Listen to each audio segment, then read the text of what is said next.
S M అండి. నేను భరత్ పార్పల్లి గారి దగ్గర అసిస్టెంట్గా వర్క్ చేశాను.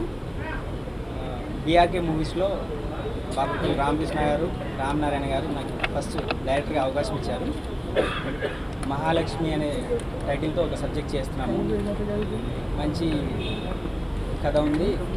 మహాలక్ష్మి సబ్జెక్ట్ ఏంటంటే ఒక అనుకోని పరిస్థితుల వల్ల జరిగిన సంఘటన వల్ల మహాలక్ష్మి జీవితం కొంచెం కష్టమైన పరిస్థితిలో ఉన్నప్పుడు హీరో రామ్ అనే వ్యక్తి ఒక రిస్క్ మేనేజర్గా పరిచయమై మహాలక్ష్మి యొక్క జీవితాన్ని సేవ్ చేస్తాడు. ఒక మంచి కథతో నేను ముందుకు వస్తున్నాను. మీరందరూ మమ్మల్ని ఆశీర్వదించి మాకు విజయాన్ని అందించాలని నా పేరు రమేష్. 10 years బిఫోర్ నేను విద్యార్థి సినిమా ఇక్కడ చేశాను. ఆ తర్వాత ఇప్పుడు మహాలక్ష్మి మూవీతో మళ్ళీ కంబ్యాక్ చేస్తున్నాను.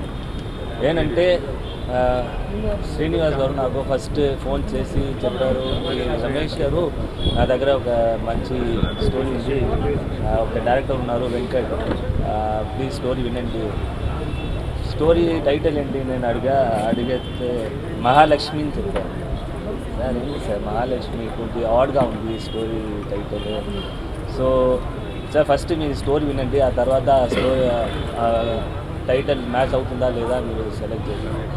సో స్టోరీ విన్న తర్వాత ఈ టైటిల్ చాలా మంచిగా సెలెక్ట్ అవుతుంది, మ్యాచ్ అవుతుంది.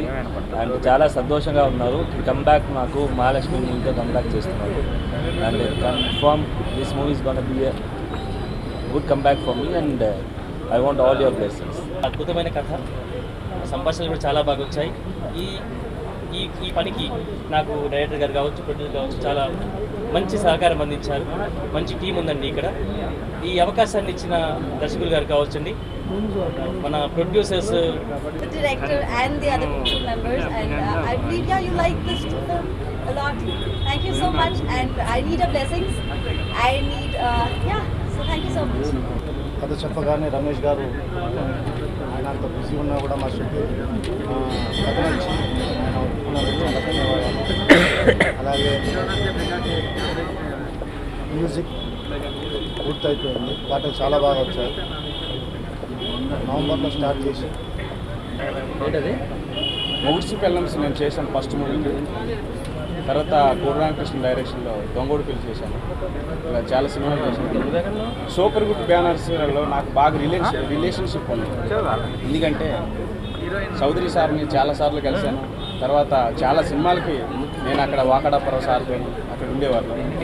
అయితే ఫస్ట్ మహాలక్ష్మి అనే సినిమాకి రామకృష్ణ గారు ఫస్ట్ అంటే ప్రొడ్యూసర్, తర్వాత మోహన్ నారాయణరావు గారు ప్రొడ్యూసర్స్, ఇద్దరు ప్రొడ్యూసర్స్, అలాగే వెంకట్ గారు డైరెక్షన్.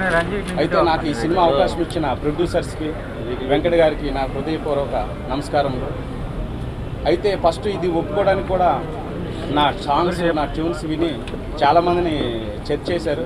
ట్యూన్స్ నచ్చి ప్రొడ్యూసర్స్, తర్వాత డైరెక్టర్ గారు, తర్వాత రైటర్ గారు, అలాగే చాలామంది కూర్చొని టీం వర్క్ చేసి బాగుంది ఓకే అనేసి చాలామంది కథ విన్నాను సార్, చాలా బాగుంది కదా. ఈ సినిమాకి నేను పాటలు రాయాలి అని మా వెంకట్ గారు నన్ను కోరినప్పుడు, రామకృష్ణ గారు వెంకట్ గారు కోరినప్పుడు చాలా హ్యాపీగా ఫీల్ అయ్యాను. ఎందుకంటే కథ అంత బాగుంటుంది. ఈ కథకి తగ్గట్టుగా 5 బాణీలు, డిఫరెంట్ బాణీలు అందించారు రాజ్ కిరణ్ గారు. ఈ సినిమాలో నాకు రాయడానికి అవకాశం ఇచ్చిన రామకృష్ణ గారికి, నారాయణ గారికి, డైరెక్టర్ వెంకట్ గారికి, రాజేంద్రకి థ్యాంక్స్ చెప్తున్నాను. Thank you very much. తర్వాత హీరో రమేష్ గారికి ఆయనతో కలిసి పనిచేసే అవకాశం నాకు ఇచ్చినప్పుడు he is expected like whatever the story content explained it, then immediately I told that so it will be useful for the society, which is society is going to be right now facing the problems within the family. So that family is going to be lead by couple, and then after the couple the people are like Ram and the heroine who are supporting the characters. So like that it will give the nice feedback for the society.